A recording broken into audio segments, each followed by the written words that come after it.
forward to this. And so we have, let's see, today is Wednesday the 4th. We have a couple of things coming up. For example, we have an exam, and that exam is, I'm trying to pull up my Canvas page. That exam is going to be Monday the 23rd, so a week from this upcoming Monday. Somebody asked about chapter objectives, and I'm going to be posting kind of exam objectives that will also be your exam review guide. So that I hope that that's what y'all are looking for.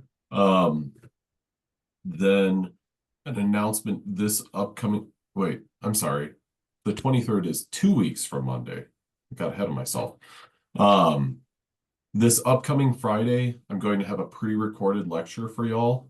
So that will be posted before Friday morning. But what that means is that we will not be having our regularly scheduled Zoom meeting at 9 a.m., but rather you have a lecture that will be pre-recorded and available to you before 9 a.m. on Friday. I'm going to try to do it tomorrow and have it up by tomorrow night, but we'll see. But it will be available for you before your class on Friday morning. One other thing that you should probably keep an eye out for in the coming days is a quiz on Canvas.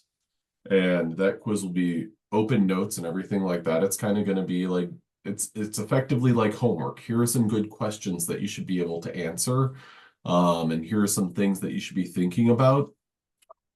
Then there will be another quiz that effectively is kind of just a technology test of sorts. It will be for you to basically open up Proctorio, which is our exam lockdown browser, our exam lockdown browser software. I want you to treat this as if you're taking the exam. What's the environment that you're going to use? I will get a report and I will be able to watch the video of you taking your exam. So that's something that I just want to make sure before our actual exam, you have some experience with Proctorio so that it's not like, oh my gosh, it didn't work on the day of the exam. And one thing that I want you to kind of be aware of for that is if you are prompted for an access code, that means you're probably going to want to try a different browser because you should not and you will not be prompted from or for an access code from me because I will not provide one, but instead Proctorio kind of has this built-in security system of providing its own access code. So look out for those things. I'll send an announcement about them with their due dates and everything like that in the coming days. But those are just kind of some general announcements. I hope that you enjoyed your long break or your long weekend, and I hope that your first week of classes was good. Bobcats football team won the big game, beat Lamar by 7, I think. So if you went to that, I hope you enjoyed that. I hope you enjoyed that time. So what we're going to get into today is totally relevant to that football game that I just mentioned. And the reason that it's relevant is because we're talking about using energy and we're talking about making energy. Now, the first thing that I want to hit is glycolysis. Now, this is your overall view of glycolysis. And I want to kind of dissect this a little bit. First thing is the input molecule for glycolysis is glucose. Glucose is a 6-carbon sugar, which we're going to look at in the latter half of this. So your input is 1 6-carbon sugar. And then your output are 2 3-carbon. Now, let me erase that. I'm going to say 2x 3-carbon molecules. Now, pyruvate, sometimes people know it as pyruvic acid. Well, that's because it's an ionizable molecule. But essentially what glycolysis is a means of taking one 6-carbon, 1x 6-carbon sugar and getting two 3-carbon molecules. So you can kind of think about it as I'm taking a 6-carbon molecule and splitting into two identical halves. Now, in order to do that, that's what glycolysis is. What you have to do is you have to invest 2 ATP. You're going to invest 2 ATP. Then what you're going to get out of this is 2 NADH. NADH is a molecule known as nicotinamide. Nicotinamide adenine dinucleotide. Nucleotide. Now, has anyone ever heard the word adenine before? And if so, provide in the chat like the context that you heard it in.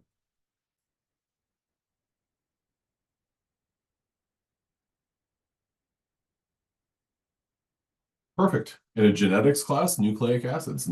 Adenine is one of your nitrogenous bases in a nucleic acid. This is an example of where that molecule is also associated with a high energy compound. Nicotinamide adenine dinucleotide is that high energy compound. Okay. Now, in addition to that, ATP, I didn't mention this because, most of y'all, I previously mentioned ATP and everyone seemed to remember it, but ATP is adenosine triphosphate.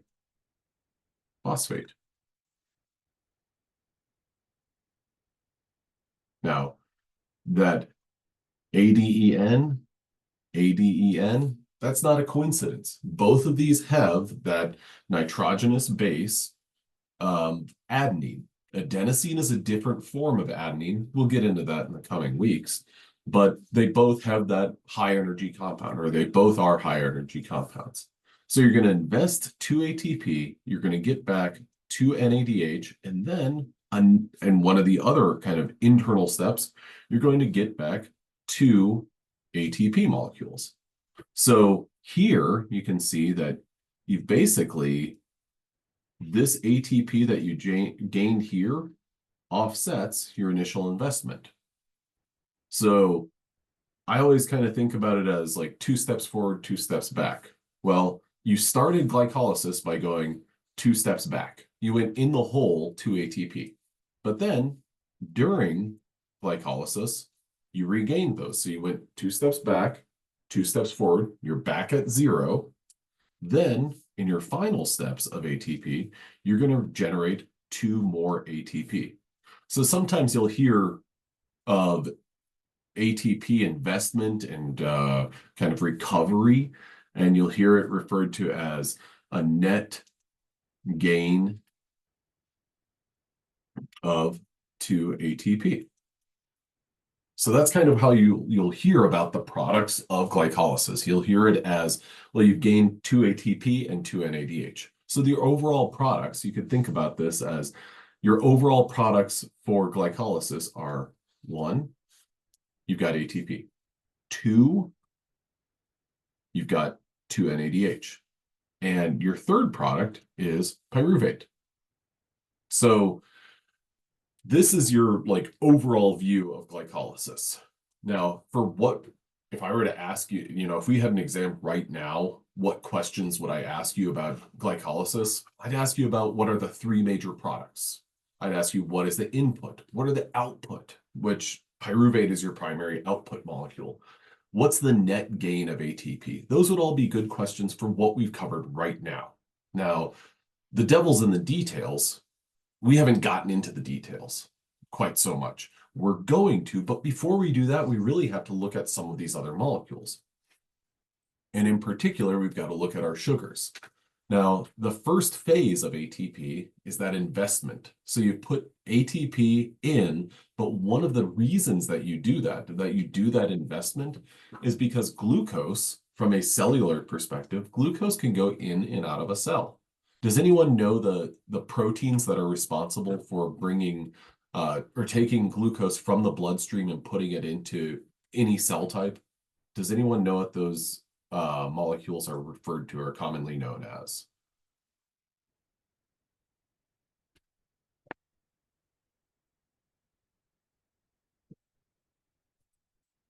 They are commonly known as,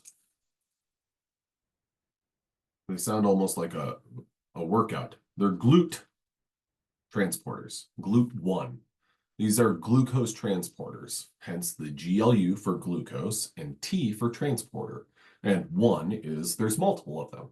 So these are proteins that can move glucose into a cell or out of a cell. Now, glucose phosphate. Well, glucose phosphate is the phosphorylated form of glucose that ultimately gets trapped inside a cell. It's almost like they summoned Metallica and we're like, what should we call it, or what should we say? Oh, well, Metallica has a song called Trapped Under Ice. Well, it gets trapped in the cell. Now, using ATP, this glucose 6-phosphate gets locked up in the cell and it's stuck there. And basically, what that means is that molecule has to be metabolized in some form or fashion, or that phosphate has to be removed. But if you remember last week when we were talking about phosphorylation of glucose, that's an energy demanding process. So to add a phosphate or remove a phosphate from glucose, that takes energy. Now, like I said, we've got to get into what glucose is. Well, the first thing is glucose is commonly known as a saccharide. More specifically, it's known as a monosaccharide. If you take for a moment and travel back in time with me to Gen Chem 1, you learn about different formulas. And I'll give you an example. Let's go with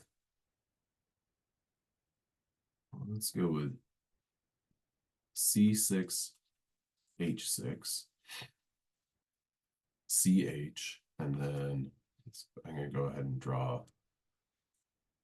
Let's see, there we go. I'm going to poorly draw benzene. Okay. If I told you that these 3 different formulas are all relevant to the same molecule,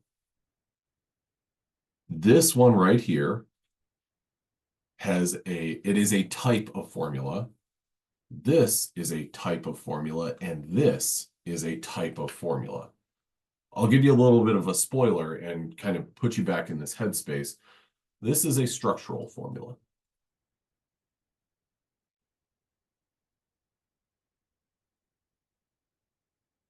Now, add into the chat, what type of formula is this right here for C6H6? I'll give you a hint. It starts with an M. Molecular. Perfect, a molecular formula. Okay, great. Now, next thing to add is this CH. That's a type of formula. Empirical. Andrew, you knew that before I was even going to ask that question. Well done, well done. That's an empirical formula. Now, that's something that in Gen Chem 1, it was kind of like, okay, I need to remember what these are. But as you went on, it was like, oh, okay, those are ratios. Those are ratios of atoms to one another. Now we have that same sort of empirical formula for a monosaccharide. CXH2OX is the empirical formula for a monosaccharide. As you can see here, we've got glucose and fructose, which that X equals 6. Galactose, that X equals 6. Glyceraldehyde, that X equals 3. And for ribose, X equals 5. Now, depending on the number of carbons that a sugar has, that sugar is either a triose, a tetrose, pentose, hexose, heptose, or octose. The OSE suffix is what we commonly use for a sugar. So if a sugar has 4 carbons,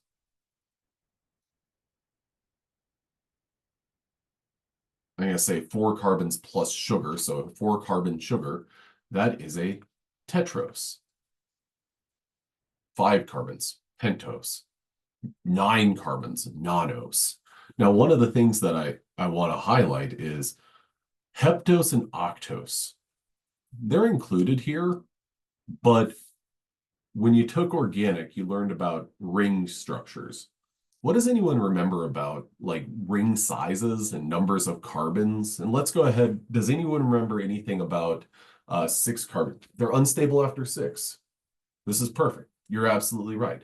So if they're too small, you have a lot of strain, and greater than 7 or greater than 6, they're like too flexible almost. So you're absolutely right. An ideal ring size is about 5 or 6 carbons. And our sugars are going to cyclize, and that's hopefully where we're going to end today's lecture. Now, when it comes to saccharides, they fall into 2 major categories. They are either aldehydes or ketones. And these aldehydes are known as aldoses, and ketones known as ketoses. So if we have a 4-carbon ketose, it would be a keto tetrose. If you have this is a 4-carbon, and so this is a word that you can kind of deconstruct from the end. OSE implies that it's a sugar. Tetra implies that it has 4 carbons, and keto means that it's a ketose. Aldohexose. Well, aldohexoses are sugars that are 6 carbons, and they are aldehydes. Now, aldohexoses are the more common sugars that we're going to look at. But these are kind of your foundations for knowing sugar names and being able to kind of process a sugar structure. Now, here what we see, or what you can see, are a couple of different examples. We've got a 3-carbon sugar, so that is a triose. Now, the positioning of our hydroxyl groups and our functional group. Here, what we have is an aldehyde. 1, 2, 3 carbons. It's an aldehyde with 3 carbons. Okay, so this is an aldotriose. This molecule specifically, or has a common name of D-glyceraldehyde. Next up is D-threose. This is 4 carbons. It has an aldehyde. This is a aldotetrose. D-ribose is 5 carbons. D-glucose is an aldohexose with 6 carbons. Now, one of the things that I want to highlight, and we'll get to in just a little bit, or we'll go into further, is the positioning of your hydroxide groups is significant because that's going to designate your sugar as glucose or something other than glucose. These are the common names. Now, I will show you a slide where I highlight the specific sugars that I want you to know and that you need to know the structures of in their linear forms. So one of the things that we'll get into as well is this capital D in front of these sugars. Now, I'm sure that you probably remember back from organic talking about dextro and levo rotary, basically how something rotates light, but we'll get to that. Now, your most common sugars, or examples of your most common sugars here, are D-glucose is your most common aldose. D-fructose is your most common ketose. Now, let's count up the carbons. You have an aldehyde, 1, 2, 3, 4, 5, 6. Now, with fructose, you have 1, 2, 3, 4, 5, 6. So that also has 6 carbons. Now, an important point with looking at these 2 structures is they're very similar to one another. Sometimes fructose is referred to as the ketone form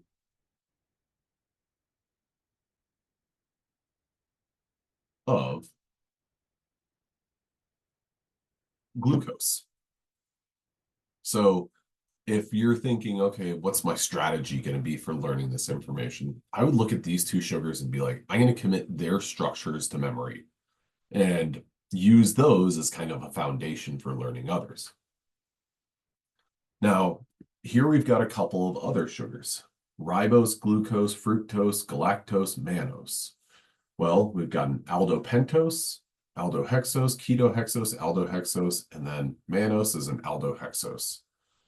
Now, these are just some of the high points, important ones to know. These are not the exact ones that I want you to know. Excuse me, but there are some things worth highlighting. When we look at aldopentose, all of these hydroxide groups on carbons 2 through 4 are on the right-hand side. Now, that numbering scheme of carbon 1 through 5, that does follow the same numbering convention that you had in your organic class, where your highest priority would be that functional group, that aldehyde. Then if you look at a ketose, for instance, we look at ketohexose. Well, what carbon number is going to be where our ketone is formed? You can look at that and say, oh, well, that's going to be 1 or 2 because it's a functional group, but we're going to look for the longest chain. So that's going to mean that this is going to this is going to be where our lowest number is. So that would be 1, 2, 3, 4, 5, 6. We have a straight chain, and this gets us the ketone as being the lowest possible number. Now, one of the things that we've looked at but haven't really specifically gone after is that configuration or that reference of capital D or capital L. Now, that's one of our asymmetric carbons. So this is a chiral carbon. Carbon 1, 2, 3. 1, 2, 3. Now, some people, this right here, your asymmetric penultimate carbon. Another way of describing that is you could say it's your highest numbered chiral carbon.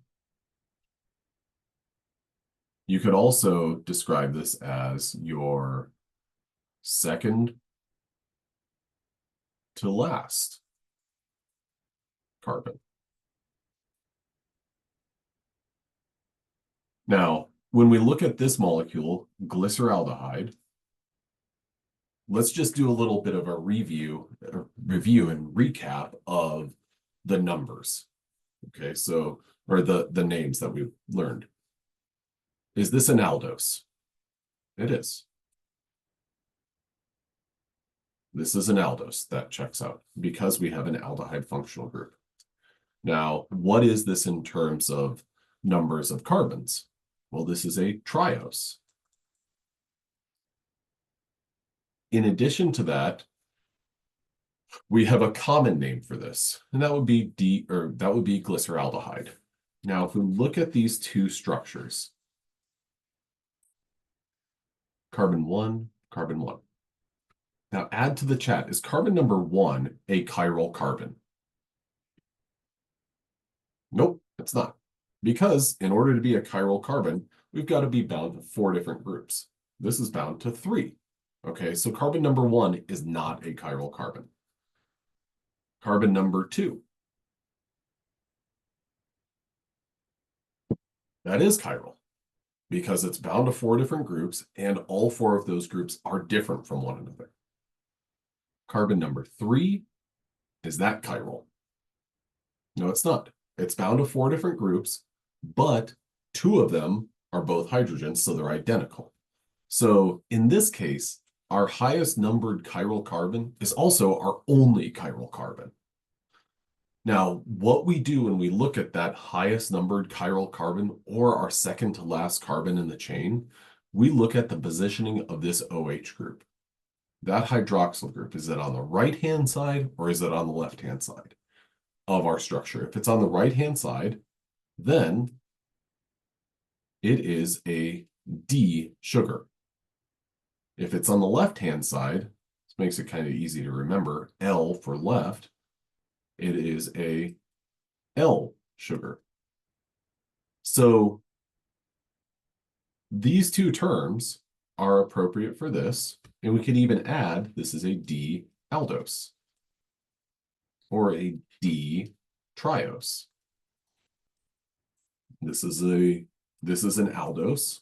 Heck, they both are. But more specifically, this is an L-aldose.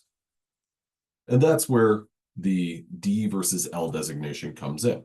Okay, so that's kind of easy when you're talking about glyceraldehyde. You've got one specific hydroxide group that you need to look at. It gets a little bit more complicated when we look at a molecule with multiple asymmetric carbons. So in this case, we've got glucose. Spoiler, this is D-glucose.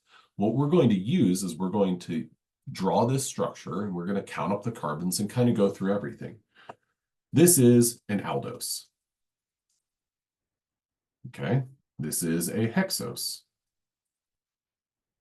Now we want to look at carbon number 1. That's an aldehyde. It's not a chiral carbon. Carbon number 2. It's found to 4 different things, and those 4 different things are different from one another. One of them's a aldehyde, and one of them's a chain. So that is a chiral carbon. So I'm going to say chiral carbons. Carbon number 2 is. Carbon number 3, well, that's also bound to 4 things, and those 4 things are different. So carbon number 3. Carbon number 4.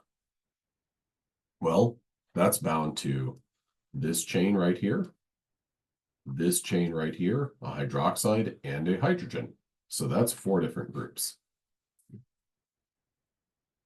So 4 is a chiral carbon. And last but not least, carbon number 5. This group, this hydroxide, this hydrogen, and this group right here. So it's bound to 4 different chiral carbons. Now, with that in mind, with these 4 different chiral carbons, I think that it's important to recognize, well, which one do we care about for kind of furthering this designation? Well, that's going to be our penultimate, or our second to last, or highest numbered chiral carbon. Our highest numbered chiral carbon is going to be carbon 5. So we look at that and we say, all right, the hydroxide group is on the right-hand side. Therefore, this is a D-aldose, or a D-hexose, or a D-aldohexose, or more commonly, this is D-glucose. So you always want to, I think that it's helpful to do something like this, where you count up the carbons and go through each one of them and say, is this chiral? Yes, it is. Okay, continue. Is the next one chiral? Yes, it is. Continue. Oh, well, as it turns out, that's our highest numbered chiral carbon. Therefore, that is going to dictate if we're talking about a D or an L sugar. Now, one of the things that we haven't talked about is, what about all these hydroxide groups? Do they matter? They absolutely do. Now, before we get to that, one of the things that I want to highlight is when you have 2 sugars that are mirror images of one another. This is glucose. This is D-glucose.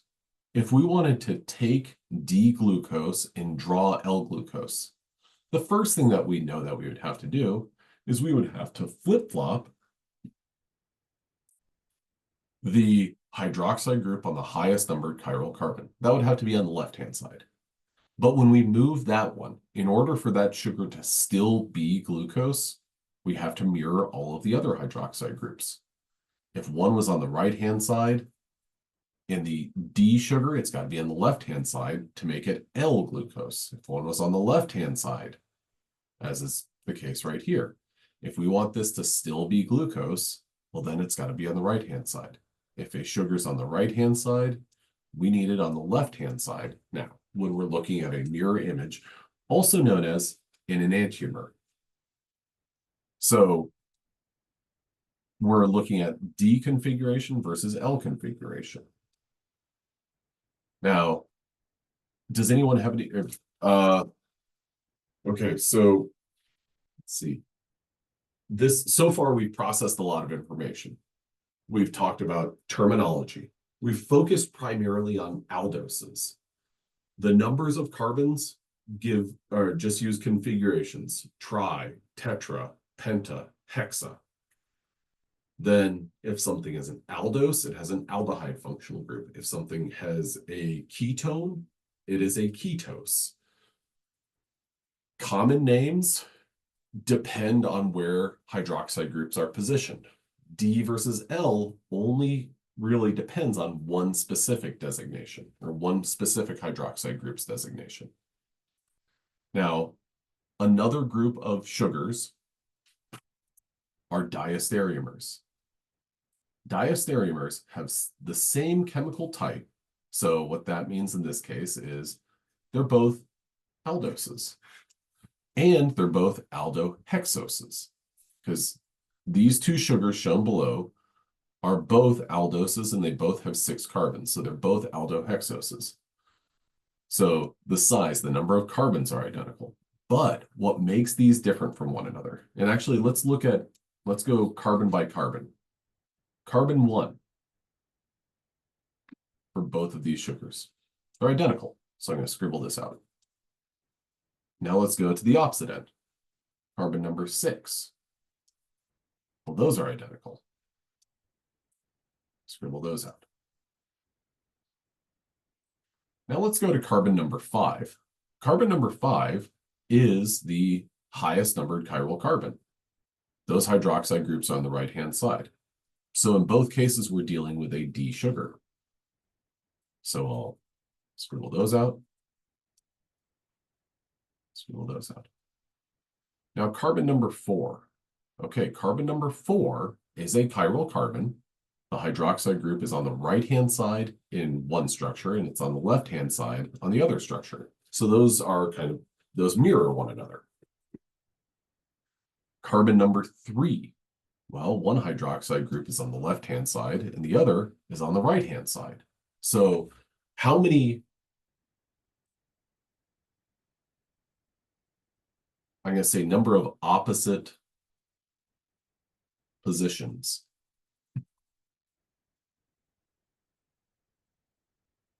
Carbon number 4, those are different.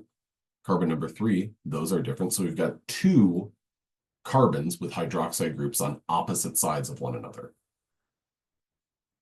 Carbon number 2, well, the hydroxide is on the right-hand side, and it's on the right-hand side. So we've got 2 sugars where the hydroxide groups are on the opposite side of one another. And they do not, and it's not going to dictate a D versus an L sugar. Instead, you're going to see a difference in the common name. Glucose versus gulose. Now, I don't want you to think about this as like when you flip a sugar, then you just drop a letter in the name or anything like that and rearrange the letters of the common name. No, that's not what it is. It's just kind of coincidence that gulose and glucose are similarly spelled without a C. Okay, so what we've looked at here are enantiomers. These are mirror images of one another. We've also looked at diastereomers, which they're sugars that are basically identical, but they are non-mirror images of one another. So they're non-mirror image isomers. No. Now, epimers are similar to diastereomers, but they're kind of unique. Diastereomers, it's probably a term that you heard in organic. Epimers, you may or may not have. You probably did not. And that is because these are kind of unique and a little bit reserved for a discussion of sugars. Diastereomers are identical except for one carbon.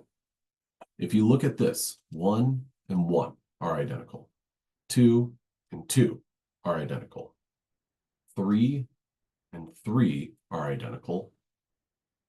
5 and 5 are identical. 6 and 6 are identical. So these 2 sugars are both D sugars, but the common name is going to be different because one of the variations is going to be in one of the other chiral carbons.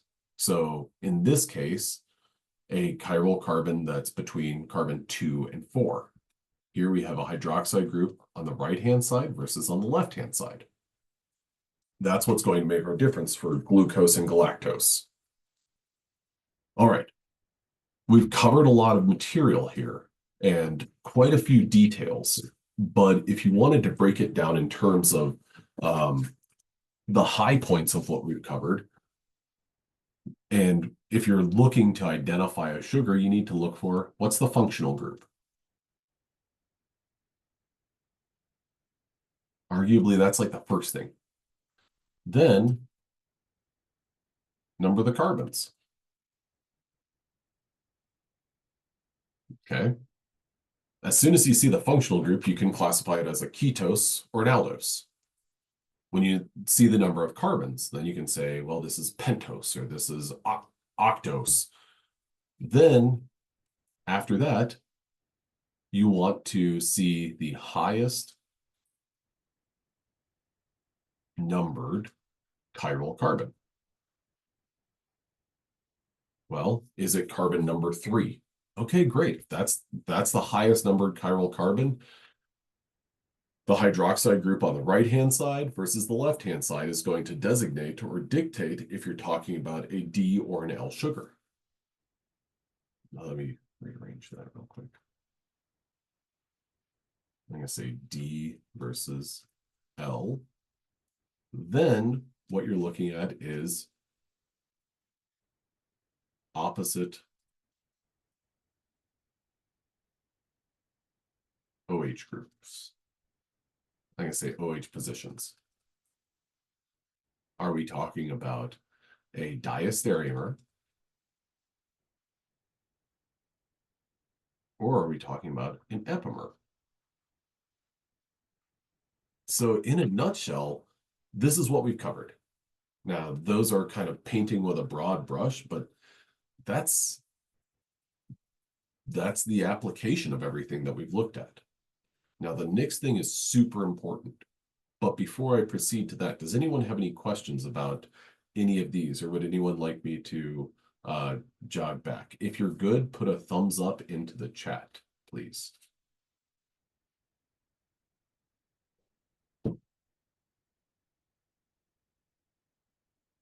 I like the typing thumbs up. I got a question real quick, if that's possible. Because I don't have a whistle. What's the question? So for like the one that you highlighted, isn't that like a mirror image of it basically? On this slide? Yeah, on this slide exactly. That's a great question. So this is a mirror image, but of only one carbon. Okay, so just focus on if it's a mirror image and if it's only one carbon or Yeah, so like if we look back at these two sugars, glucose and gulose, go carbon by carbon and say, okay, if it's on the right-hand side and then it's on the left-hand side, that's a mirror. Because if we look at, this right here is our mirror. Those two reflect. These reflect. These reflect. These reflect. So if in this case, every single hydroxide group is mirrored in the adjacent structure. So that's where we have a D sugar versus an L sugar. So these are enantiomers. If we go on to this, well, here what we have is basically identical positioning or mirroring. We have mirroring here and here. So that's only two sugars. So if it's every carbon, or sorry, if it's every hydroxide group, that would be your enantiomers. If it's two or more, but not all of them, then they'd be diastereomers. If the mirror or the reflection is only of one, that would be an epimer. So that's kind of like a process that you want to go through when you're thinking about, yeah, I see this mirroring. Like here, you're absolutely right. Those two hydroxides mirror one another. But if we put our mirror plane right here, this hydroxide isn't mirrored right here where it should be. If we're talking about it mirroring. Does that make sense? yeah, it makes sense. Thank you so Okay. much. Okay. Would we have to know the arrangement names like D-glucose and galactose? That is a great question. I think there's like 5 or 6 sugars that I'm going to ask you to know, but I believe that's at the end of this PowerPoint. At this point in time, the ones that I would, consider a forearm tattoo for would be glucose. And not really a forearm tattoo, but just to know glucose is going to come back over and over again. So that's why it's kind of pivotal. Okay, so now we're going to proceed to the cyclization of a sugar, because if you look at this linear structure, it's really fantastic for hydrogen bonding because we got lone pairs of electrons here, here. Basically, every single one of these hydroxide groups is capable of hydrogen bonding. And in addition to it being capable of hydrogen bonding, well, or by virtue of it being capable of hydrogen bonding, it's also capable of acting as a, partial negative. So that can interact with or react with a partial positive. Now, that is something that if this were to, so my point there is sugars are rarely going to exist as linear molecules because of their kind of capability of reacting. Instead, what they're going to likely exist as is cyclic forms or cyclic molecules. So here what we have is on this carbonyl carbon right here. That's a partial positive charge. A partial positive charge is going to love to interact with a partial negative charge. And if we've got all these hydroxide groups where there's all these partial negative charges, arguably that partial positive has tons of different friends that it could interact with. All of these hydroxide groups that are in close proximity with it could interact with those. This is I don't know if I would say a crude representation, but this is a structure of basically going from, or this is the cyclization of a sugar, but not really a ring. Instead, kind of a boxy structure.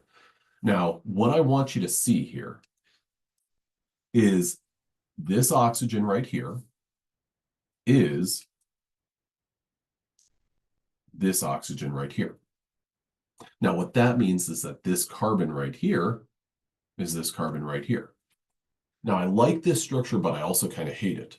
The reason that I kind of hate it is because after taking organic chemistry, you look at any sort of point and you're like, oh, that's a carbon.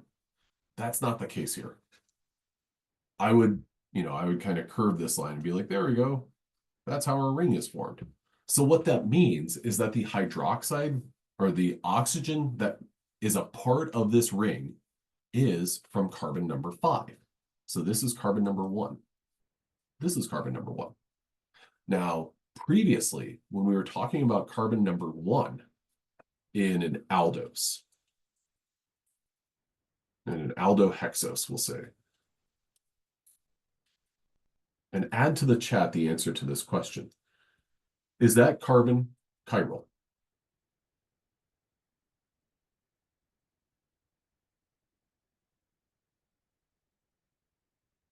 No, it's not.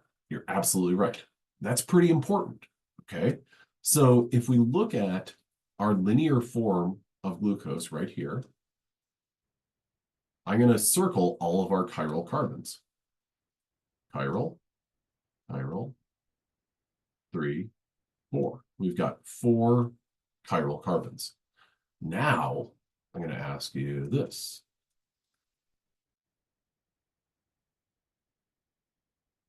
Is this chiral? Yes, it is. So when we cyclize a sugar, that previously achiral or that previously non-chiral carbon becomes a chiral carbon. So now let's go through and look at our cyclic form of glucose, and I'm going to circle all of the chiral carbons.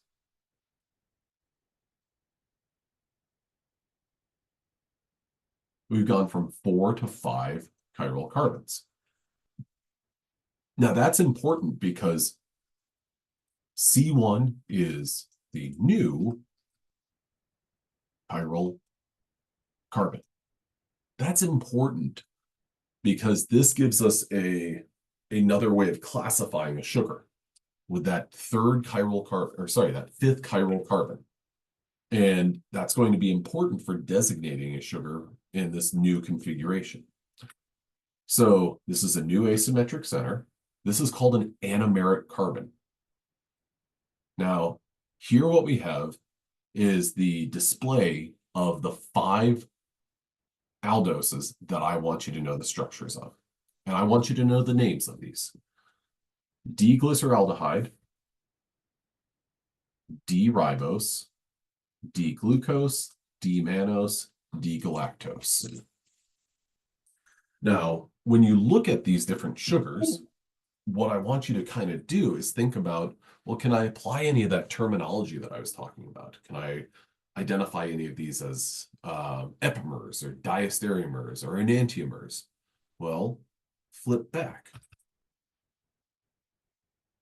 Enantiomers are mirror images of one another. Okay, so can I identify any of these as enantiomers? Well, the problem is a D sugar and an L sugar, those can be enantiomers because carbon number 5, that chiral carbon, or that highest numbered chiral carbon in a hexose, well, that hydroxide group in a D sugar is on the right, and it's on the left in an L sugar. So of all of these, none are enantiomers. Okay. What about diastereomers? Well, there what we're looking for is mirroring of at least 2 carbons. So when we look at these, let's see, let's go with, I like to look at glucose. Okay, glucose has a hydroxide on the right-hand side for carbon 2.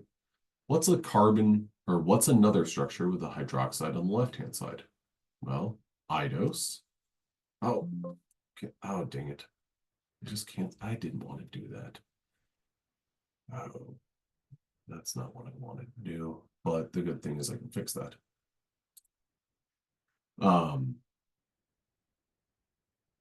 There we go. So we want to go through each one of these terms, enantiomers, diastereomers, and epimers, and figure out what the relationship is between these. Now, one kind of scheme that I always like to use is I like to look at basically starting from the left-hand side of this model, box off 2, allose and altrose. What is the best term? And add to the chat, what's the best term to describe these 2 sugars? Enantiomers, diastereomers, or epimers?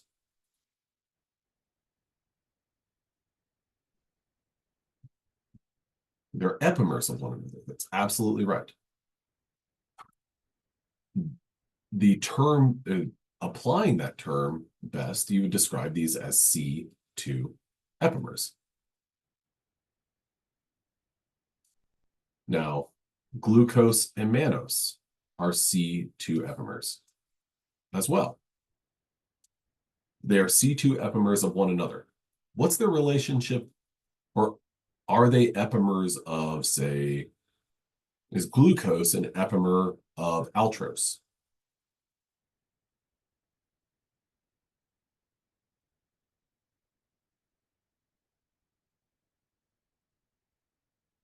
No, you're absolutely right. They are not epimers of one another because you have 2 differences. And that's a tricky question. That's a tough thing to answer. But that's why I kind of like to box them off and say, this is a group of epimers. This is a group of epimers. This is a group of epimers. This, well, they are not epimers of one another. They would be diastereomers of one another, but not epimers of one another. Okay, it is now 9:50. I'm going to go ahead and stop my recording right here. But we will, on Friday, the recording that you will get will start with this slide and work through a couple more slides. And then I will, if anyone has any questions or anything like that, feel free to reach out to me by email. But Friday will be a pre-recorded lecture, so we will not have our regular 9 a.m. Zoom meeting. I hope that you'll have a wonderful afternoon, and I hope that you enjoy your weekend. I think the Bobcats play at home this weekend in football. And I think volleyball's on the road. Anyway, let me know if you have any questions about anything, and I hope you have a good one. Thanks for coming to class, everyone.